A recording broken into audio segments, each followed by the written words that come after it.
새 역사를 쓴 피겨 퀸의 발자취. 2010년 2월 26일 캐나다 밴쿠버. 4분 10초 동안 대한민국 국민 모두가 숨죽이고 오직 한 사람을 지켜봤는데요.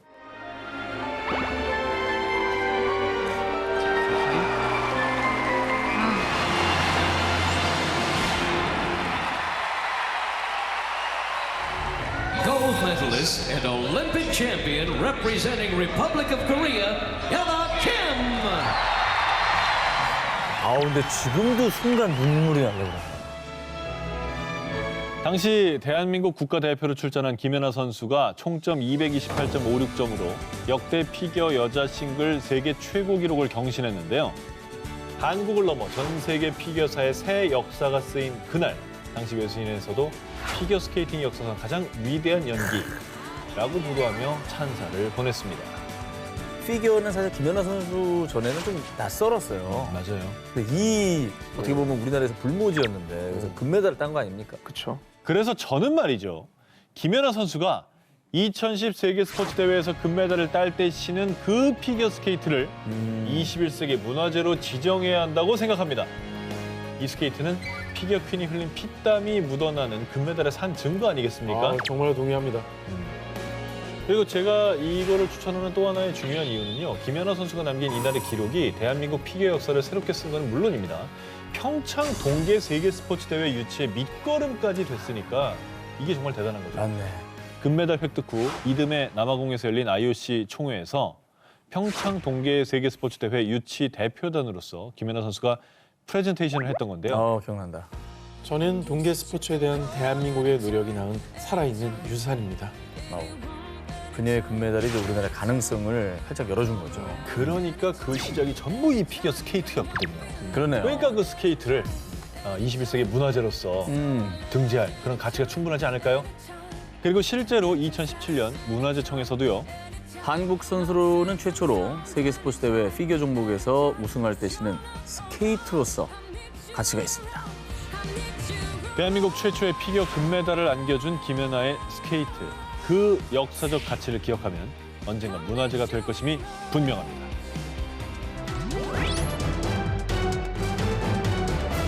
실직, 국가 부도. 1998년 대한민국은 IMF로 절망의 수렁에 빠져 있었습니다. 그런데 IMF 당시 절망과 위기를 희망으로 바꾼 위대한 문화유산이 있습니다. 저 영상은 우리 국민들에게 희망을 주는 영상으로 참 많이 재생됐던 기억이 나요. 그때 추억들을 많이 갖고 계실 텐데. 떴어요. 높이 떴습니다. 박세리 선수의 양말입니까 뭡니까? 문화재로 등재하자는 게 뭐예요? 양말? 제가 21세기 문화재로 추천하는 것은 1998년 US 오픈 당시 위기 속에서 희망을 건져냈던 박세리 선수의 골프채와 트로피입니다. 나 인정. 당시 박세리 선수는 20살의 나이로 세계 4대 메이저 중에서도 모든 골프 선수들의 꿈의 무대인 US 오픈 대회에 참가했습니다. 그리고 제니 추아시리폰 선수와 4라운드까지 치열하게 접전을 벌인 끝에 동타를 기록하며 연장전에 돌입. 연장전에서도 엎치락 뒤치락 승부를 벌였는데요. 그런데 연장 18홀에서 그만 박세리 선수의 침공이 연못 바로 근처 수풀에 걸리고 만 겁니다. 당시 박세리 선수의 상황은 마치 IMF로 국가적인 위기에 빠진 대한민국의 모습과도 흡사와 비슷했는데요. 맞아. 바로 이때 전 국민을 열광케 한 역사적인 명장면이 탄생을 했던 겁니다. 포기하지 않고 양말을 벗고 연못에 들어간 박세리 선수. 멋지게 샷을 쳐내며 극적인 드라마를 연출했습니다. 그 결과 정말 해치고 나갔어요. 와. 대한민국 최초로 US 오픈 트로피를 들어 올린 겁니다. 저 경기에서 저 위기에서 끝내 이기리라 이겨버렸어요.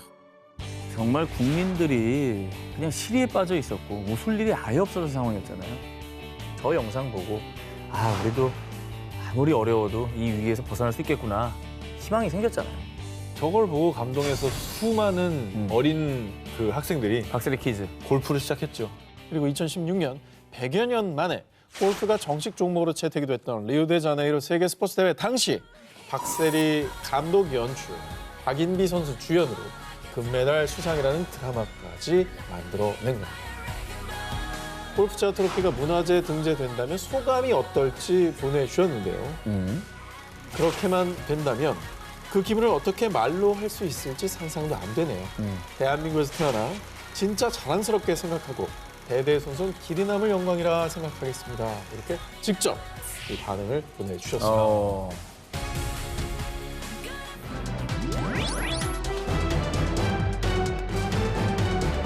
세계를 화합시킨 평화의 상징 1988년 서울올림픽 그리고 30년 뒤 2018년 평창 동계올림픽 이 두 대회 모두 자랑스러운 대한민국에서 치러진 세계 스포츠 대회인데요. 그런데 이 두 대회가 우리나라뿐만 아니라 전 세계 역사에 기록될 만한 큰 의미를 가지고 있다는 거 아시나요? 그래요? 자, 제2차 세계대전 이후 전 세계가 미국과 소련을 중심으로 첨예하게 대립했던 냉전 시대. 특히 1979년 소련의 아프가니스탄 침공으로 미소 대립은 최악으로 치달았는데요. 그래서 1980년에 개최된 모스크바 세계 스포츠 대회에는 미국을 비롯한 서방 60여 개국이 불참을 선언. 맞아요. 또 4년 뒤 치러진 1984년 LA 세계 스포츠 대회는 소련을 포함한 동유럽 18개 나라가 불참하며 반쪽짜리 대회로 기록됐습니다. 그런데 4년 뒤인 1988년 과연 대회가 무사히 치러질 수 있을까 하는 걱정이 무색하게 무려 159개국이 참가, 당시 세계 스포츠 대회 사상 최대 참가국 수를 기록하며 세계 평화를 한 발짝 앞당긴 제24회 서울 세계 스포츠 대회가 개최가 됐던 겁니다. 정말 사상과 이념을 넘어서서 손에 손잡고였어요. 진짜. 세계 대회만에 뭐 진영과 상관없이 모든 나라가 참여한 대회가 된 거죠. 자, 그리고 30년 뒤 전 세계가 스포츠로 하나가 됐던 평창 동계 스포츠 대회 직전에도 전 세계를 차갑게 얼어붙게 한 또 다른 냉전 시대가 찾아왔습니다. 2016년도와 2017년 계속된 북한의 미사일 발사와 핵실험, 또 미국을 향한 거침없는 도발에 핵 전쟁까지 거론되며 일촉즉발의 상황이 계속됐었던 거 기억하실 겁니다. 미사일 발사 뉴스를 매일 접했던 것 같아요. 네. 무서웠어요, 정말. 그러니까요. 자, 그런데요, 북한이 2018 평창 세계 스포츠 대회 참가를 선언. 세계 유일한 분단 국가에서 진정한 인류의 화합과 세계 평화를 실현하며 당시 대회 슬로건이었던 하나된 열정을 전 세계에 보여준 대회로 기록됐습니다. 야, 근데 두 대회 모두 이제 스포츠 이벤트 이상의 의미가 있었네요. 그죠? 우여곡절도 많았고 의미도 크고. 그래서요, 저는요, 세계 평화의 역사 한 획을 근 두 세계 스포츠 대회를 잊지 말자라는 의미로 이 성화봉을 21세기 문화재로 추천하려고 합니다. 먼저 1988년 서울 세계 스포츠 대회 성화봉은 8월 23일 그리스에서 채화돼 8월 27일 한국에 무사히 도착. 무려 1,467명의 손을 거치며 4,168km의 거리를 이동했고요. 성화봉송의 마지막 주자는 대한민국 최초의 금메달리스트 손기정 선수와 아시안게임 육상 금메달 3관왕 임춘혜 선수였습니다. 이 두 사람에게 마지막으로 성화봉을 건네받은 최종 점화자는요. 국민대표 3인으로 당시 선마을 선생님 정선남 씨, 마라톤 선수 김원탁 씨, 토녀 무용가 송미정 씨였습니다. 그리고 30년 뒤인 2018년 다시 한번 대한민국의 뜨거운 평화의 불꽃이 타올랐습니다. 2018년 평창 동계 세계 스포츠 대회.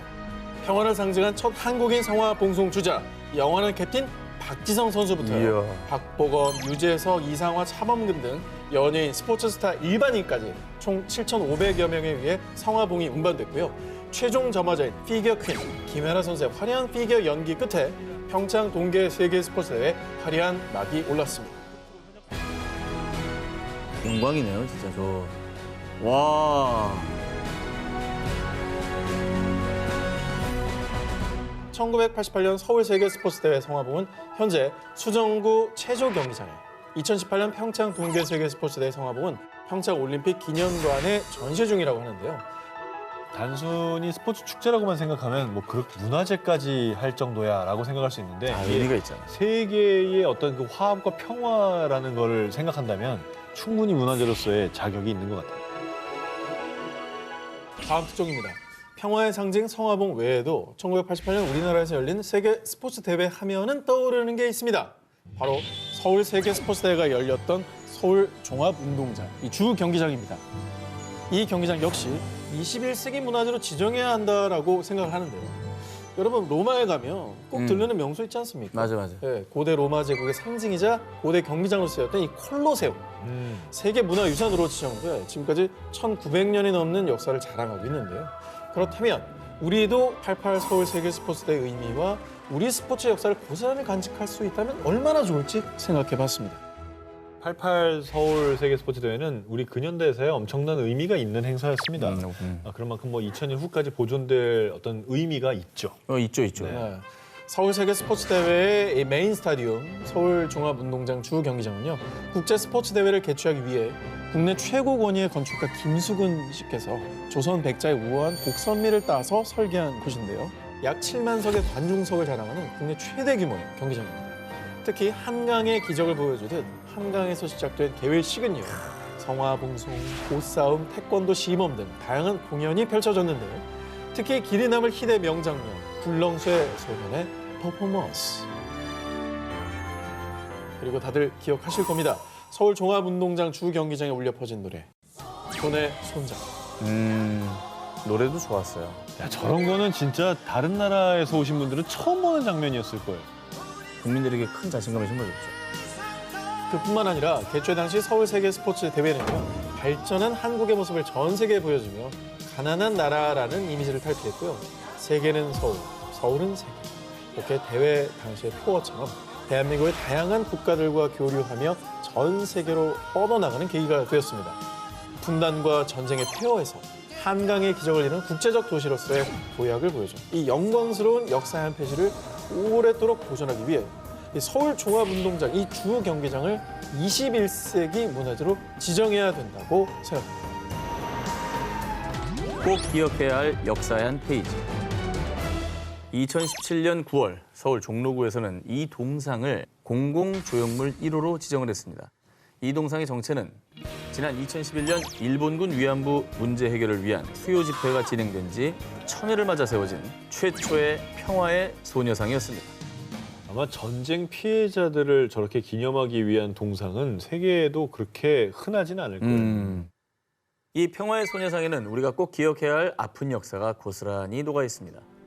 거칠게 잘린 머리카락은 일본 정부로 인해 부모와 고향으로부터 강제로 단절됐다는 것을 의미합니다. 그리고 꽉 쥔 두 주먹은 위안부 강제 노약 사실을 부인하고 제대로 된 사과조차 하지 않는 일본에 맞서 강력히 싸우겠다는 의지가, 또 발꿈치를 들고 있는 맨발은 해방 이후 고향에 돌아왔지만 사람들의 시선 때문에 편히 정착하지 못한 할머니들의 서름을 상징하고 있습니다. 그리고 동상의 한 가지 특이한 점. 분명 소녀상이지만 바닥의 그림자는 허리가 휜 할머니의 모습입니다. 일본군 위안부 할머니들의 한과 고통스러운 삶을 표현한 것이라고 합니다. 할머니들의 아픔이 고스란히 담겨져 있는 그런 중요한 상징물인 것 같습니다. 그렇습니다. 자, 그런데 말입니다. 당시 일본 대사관 앞에 평화의 소녀상이 들어서자 평화의 소녀상은 빈 협약에 저촉됩니다. 당장 철거하십시오. 일본 정부는 빈 협약 22조 2항, 국가는 외국 공관의 안녕을 교란시키거나 품위의 손상을 방지하기 위해 적절한 조치를 취해야 한다는 내용을 주장하며 평화의 소녀상 철거를 요구했습니다. 아니 사과라도 하면서 품위를 얘기해야지. 인정도 안 하면서 품위를 지키지. 자, 그런데 제가 앞서 2017년 서울시 종로구에서 주한 일본 대사관 앞에 세워진 평화의 소녀상을 공공조형물로 지정한다고 하지 않았습니까? 네. 이렇게 지정된 공공조형물은 마음대로 옮기거나 해체할 수가 없어서요. 평화의 소녀상이 함부로 철거, 이전할 수 없는 법적인 근거가 마련된 거라고 합니다. 잘했네요. 잘 됐네. 꾸준히 신경을 쓰고 그 뜻을 계속해서 기려야 될 것 같습니다. 선의 예술이 만들어낸 역사. 자, 여러분. 저는 도대체 왜 이게 아직까지도 문화재로 등재되지 않았는지 궁금하기도 하고요. 참 의문입니다. 허허. 여러분도 보시면 이게 왜 문화재가 아닌지 의아해하실 거예요. 왜 그 정도까지 말을 하죠? 뭐죠?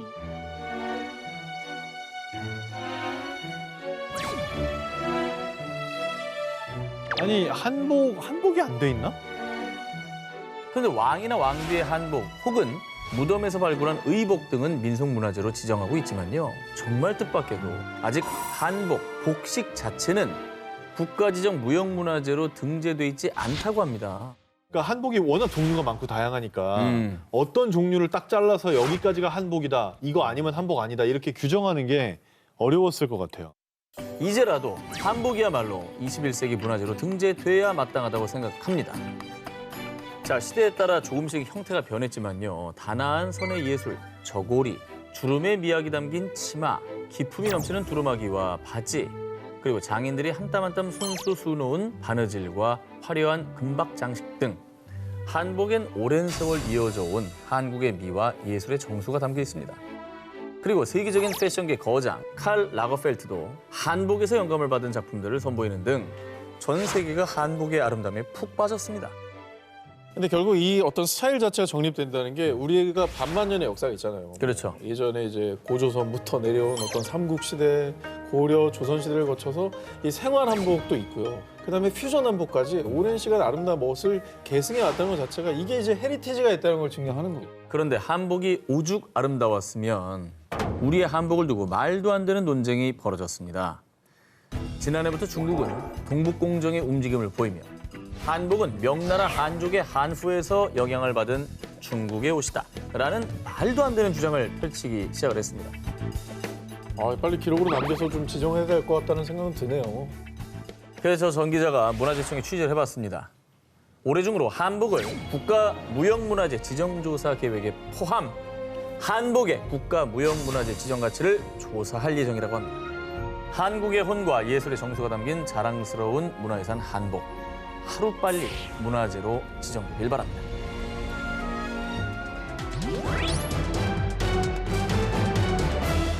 조선의 역사를 총망라한 방대한 역사서 조선왕조실록.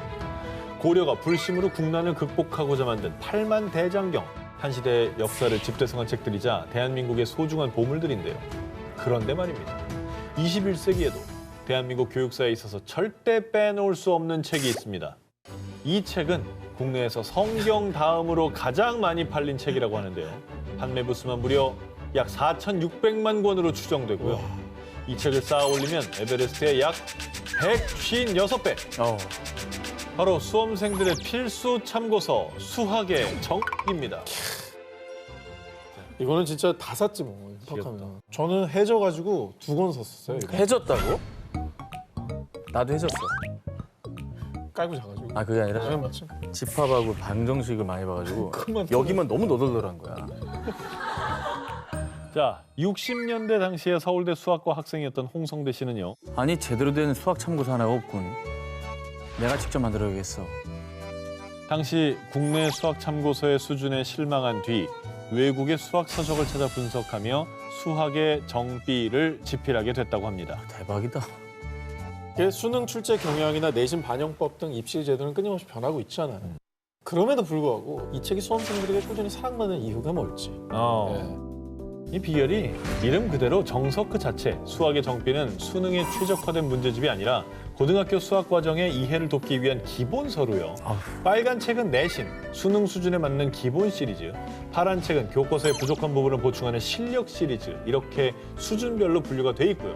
또 교육 과정이 개편될 때마다 기출 문제와 연습 문제를 보강해 왔다고 합니다. 피해가지 않게 그물망을 다 이제 펼쳐놓았다는 게 장점인 것 같은데. 게다가 이 수학의 정비 초판본은 대한민국 수학 교육의 수준을 높이는 데 기여한 공을 인정받아서 2016년 대한민국 역사박물관에 전시까지 됐는데요. 그 다음은 자연스럽게 문화재 등록 아니겠습니까? 여러분, 수학의 정비가 대한민국 55년 수학사를 아우르는 살아있는 역사라는 사실만으로도 큰 의미가 아닐까요?